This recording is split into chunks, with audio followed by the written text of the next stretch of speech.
आज से 20 साल पहले बिना कॉलम और बीम दिए घर बनाए जाते थे, क्योंकि इस टाइप के स्ट्रक्चर में सारा लोड दीवार पर आता था।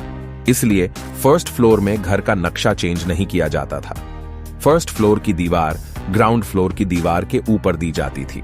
आज के टाइम में जो भी घर बनाए जाते हैं उनमें घर के लोड को लेने के लिए बीम और कॉलम का उपयोग किया जाता है। इन घरों में अंदर की दीवार हम 4 इंच की बना सकते हैं, क्योंकि लोड दीवार पर नहीं आता, और फर्स्ट फ्लोर का नक्शा चेंज कर सकते हैं, बस कॉलम की पोजीशन नहीं चेंज होगी।